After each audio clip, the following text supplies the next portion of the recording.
Hello guys, magandang morning.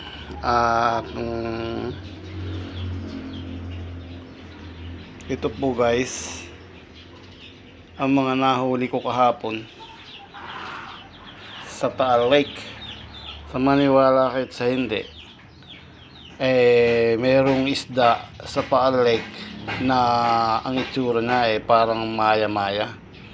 Itong mga guys ay pumasok to sa loob ng may ilog sa may Lemery na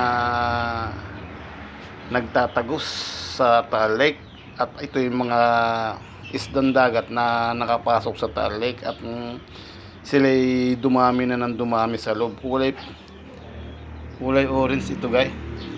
Di ko nga alam kung ito ay tilapia o ano, pero nung nanghuli kami kahapon, ilalagay ko muna ito sa rep, pero apakaganda ng isda, kulay orange at para bang mga malilit na mga maya-maya guys. Ang tsura nila, ganda, para silang mga goldfish o ano baga, pero posible namang to, tilapia. Nakakaliskisan ko na to guys, at napakasarap nitong ipangat, kinamatisan, kalamansi at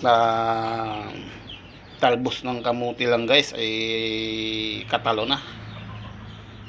Shout out guys sa mga farmers at manananggot at ang mga mangingisda guys.